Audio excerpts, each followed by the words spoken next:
Isn't this exciting?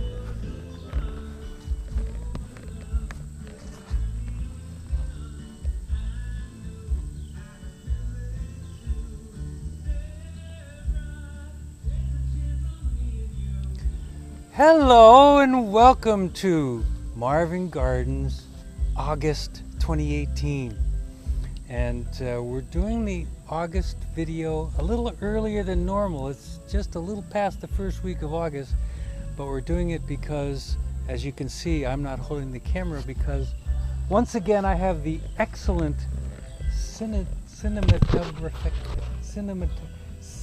I have Craig for my cinematographer.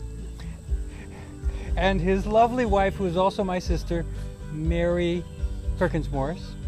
And of course, that was Vanina picking tomatoes busily. And Frankie is doing what he does pretty good, which is dig stuff. Now, where do we always start? Chives. And we are going to start with chives, but guess what? The chives have moved again, and they are now right over here.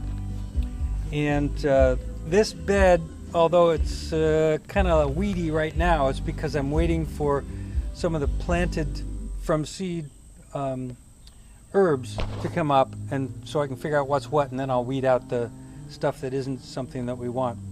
But this is becoming the new herb garden, and it's doing pretty well. And we'll look in the greenhouse here just to show you a couple things. One thing is the floor of the greenhouse, which needs to be mowed, which you don't think of having to do with your floor very often. But I kind of like the idea of having a grass floor in here as long as it makes sense. But more importantly, here we have the onions drying, and I think we had some shots of those in the July video. But now they're in drying phase 2, which means I've clipped off all the leaves, and except for those that were recently pulled back in the back. But these candy onions, as I mentioned last time, are just did magnificently well this year. And one of these two onions right here will be definitely onion of the year. All right, so let's head on over to the first bed. And as you can probably tell, all the cabbages have been harvested, but I've left the plants growing because of all these little mini cabbage heads. They almost look like Brussels sprouts coming up. And I thought just for grins I'd let them grow for a while and see if they turned into anything harvestable.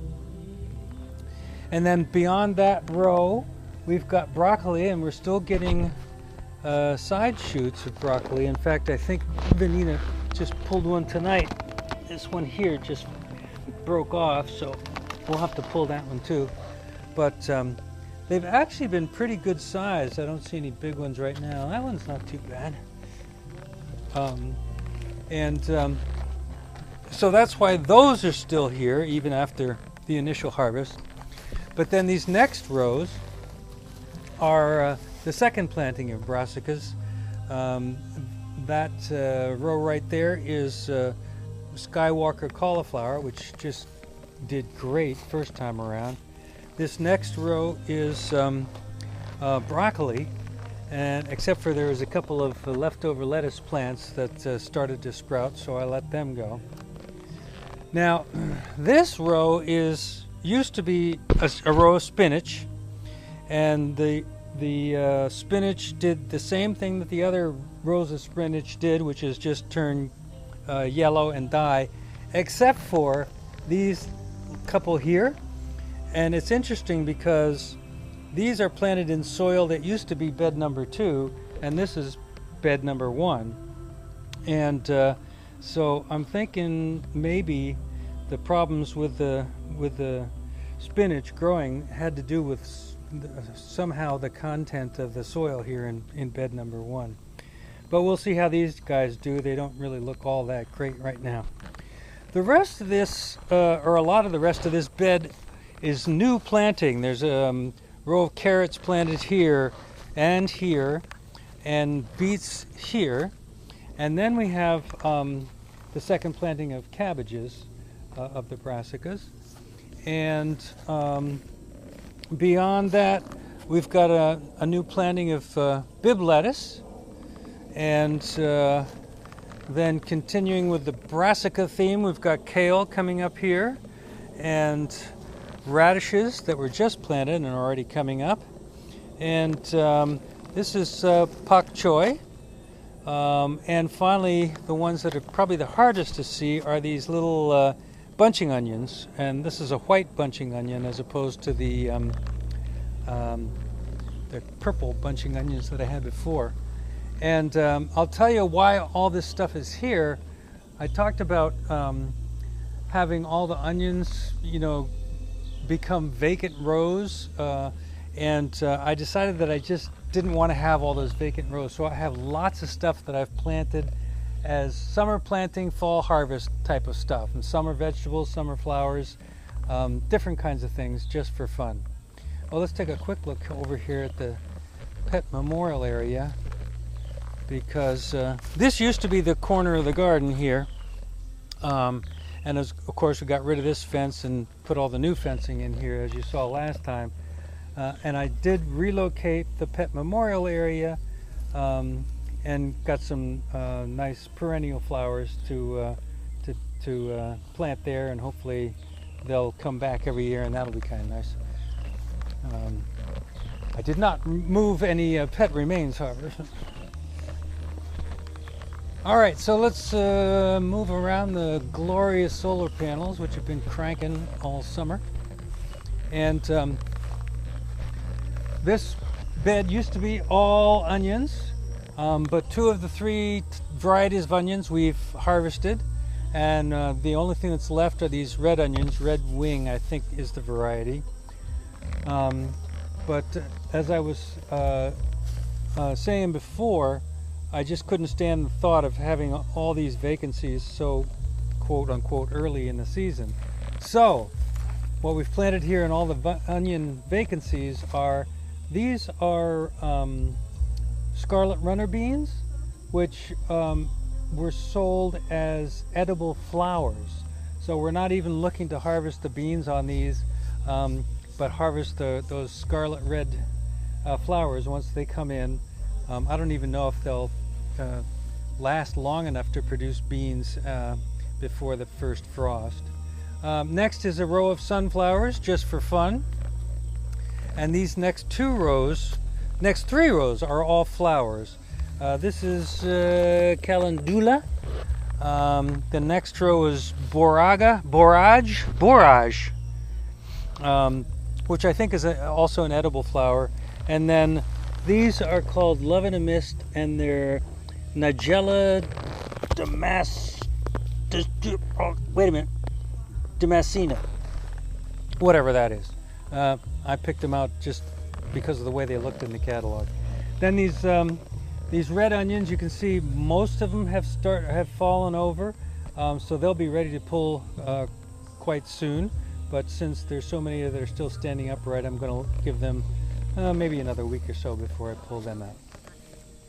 Then beyond those guys, this is where the candy onions used to be, and this row here is nasturtium, which are also a edible flower.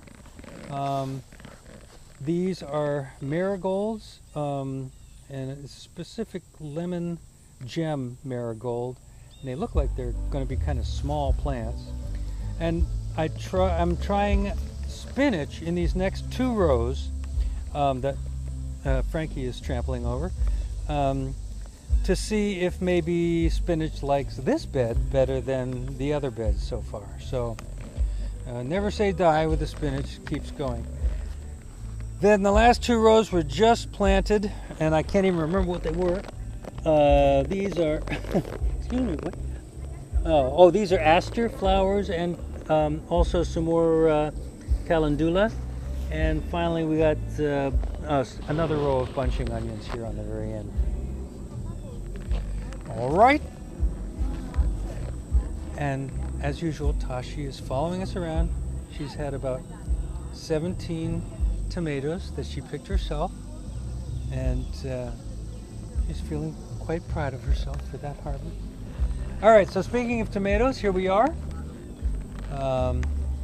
And in order, we got Juliet's, and Vanina just came through and harvested everything, so there's not really much to show you in the way of ripe ones, although there might be one right there. That's a pretty good one. And the next one is Damsel, which is the pink tomatoes. It's been harvesting pretty good. I don't know if you can bother to get in there. There's one that is looking pinkish down there, right down there. And the next one over are the Valentines, which are even smaller than the Juliet's. And I'm going to have to admit, I don't think are any sweeter than the Juliet's, but there you can see the size difference. But they're not bad. And then finally, Balsamo, I think is how these are pronounced, and they're a larger tomato. Been coming in okay. And peppers next in line, Carmen's, which are these long horn-shaped guys, and they turn bright red if you leave them long enough. We've left a few that way. King Arthur's, nice big blocky peppers. You can see this guy down here, and he's starting to turn. We pulled one yesterday, I think, that was just bright red all the way through. And these are giant Marconis, which are a nice big oblong. I don't know if you can see how long this guy is, but this one's pretty good size as well. They're kind of oblong, but they're also kind of thick-walled and blocky, so they're kind of nice. And doing quite well this year as well. Now, here's one of those King Arthurs that's starting to turn too, but you can see a nice big size they are, and doing well. That brings us to Cardoon, which is we weren't sure what these were until last month, when it became obvious they were Cardoon blossoms rather than artichokes. And what happens is a little later in the season, as it starts getting cooler, all these stalks are wrapped with newspaper or black plastic and blanched until they're ready to be harvested, and then you actually consume the stalks themselves and not the blossoms. But they make kind of a nice attractive plant.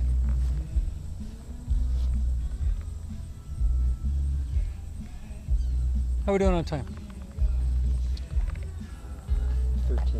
13, okay. So that brings us to our ground cherries and bee balm. This bee balm stuff, like I've said several times before, I thought it was going to bloom. It will. But it certainly hasn't yet. No, but it will. Okay. And then the rest are all these ground cherries, which we always talk about being gardener's treats and one of Frankie's favorites. Bee balm is a perennial, so oh, really? You may not see it bloom this year. It may all right. hold on till next. I don't think I realized that. And then this is kind of a mixed bag. Some peppers,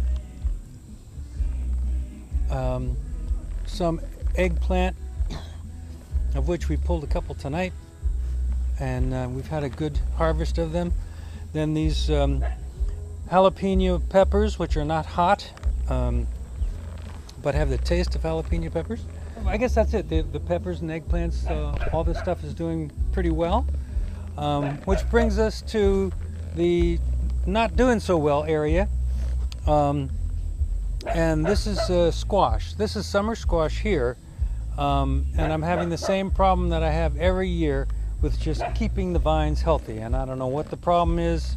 They're just susceptible to bugs and to diseases, and I have not found the magic potion to keep them healthy throughout the season. They've been very prolific. We've got pounds and pounds and pounds of summer squash, but as you can see, the vines of the scallop squash are dying back. This row here is the golden zucchini, or a yellow zucchini.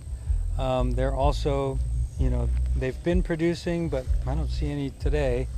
And then the only ones that have stayed relatively healthy are the zucchini here. And I think I saw an oversized zucchini in one of Vanina's baskets, but you can see that the vines themselves are at least doing pretty well. Now this little row of okra has also been doing very nicely and very consistent all season long. You can see just a whole cluster of little pods coming in, and almost every day we snip a couple of these guys and use them in salads, and I did a little stir fry too. And that brings us to all the lima beans, and if you may recall, oh, there's one that's ready to be harvested for sure. These are bush lima beans, 4-242, and in my opinion, this is the optimum state of harvesting. They're started to turn yellow. They're still leathery but not dried out, and inside, if I can do this one-handed, there should be a pretty tender lima bean that is certainly it's not dried at all, so it's ready for Frankie boy, steaming and consuming. That brings us to the pole beans. I've got two varieties going here. One is Christmas and one is rattlesnake, I think. I haven't really poked around here to see if we've got, I know we've got beans, but I don't know if we've got any that are harvestable yet. But it looks like we're going to get a pretty good crop of them, and as I am looking, there certainly are. That's another pod that I won't try to open one-handed, since I also have something else in my hand. But that's in my opinion, this is when you harvest, and this is the best time to harvest. And it looks like we're going to have to come back here and pull what we can. The nice thing about these beans, though, and pretty much all pole beans, is that if you miss them, you can always harvest them later as dried beans, because they don't deteriorate. They just go from being fresh beans to fresh shelled beans to dried beans. That brings us around. I guess this is kind of the last bed here in the garden proper, and this is winter squash, which includes pumpkins, and same deal here, and except for it's even worse than the summer squash. Just cannot keep the vines going. Now some of the pumpkin vines are still okay, but most of the spaghetti squash vines have just died back, and this one's still, it's still got some green in it, so it's like, well, okay, I'll leave it there for a while, but it's pretty much not going to be doing much, if anything else. So let's take a quick walk out to the corn patch, which will probably upset Frankie. You stay, boy. We'll be back.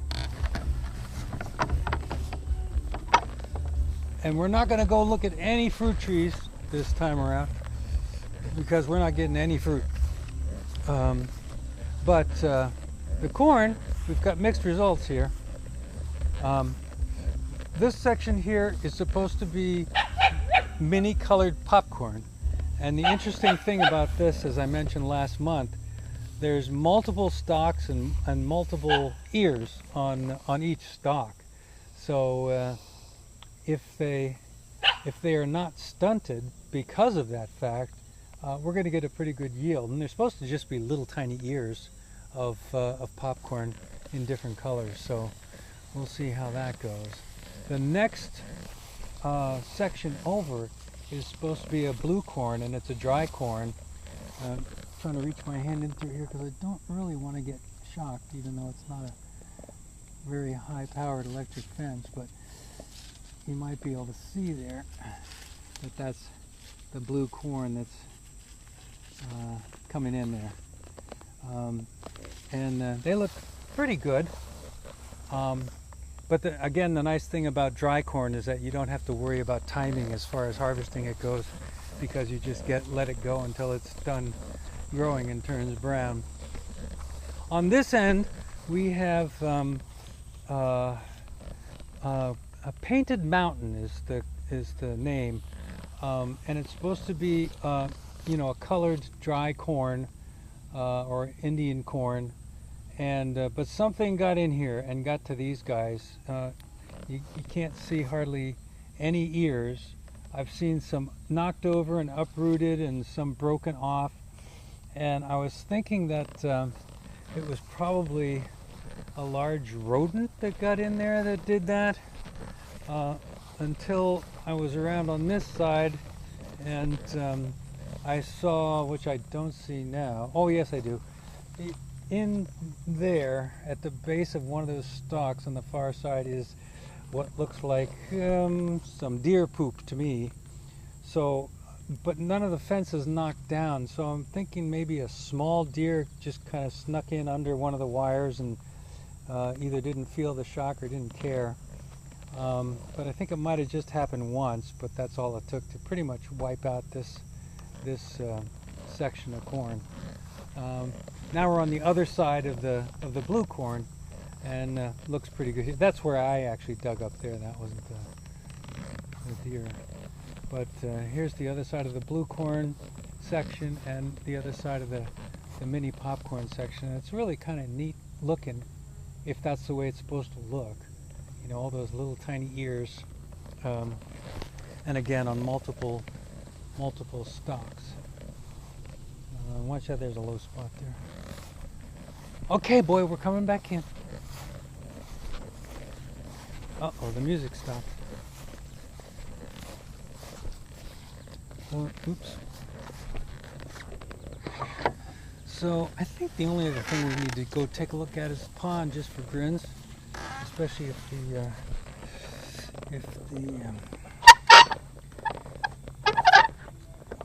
what's the name of that floating plant?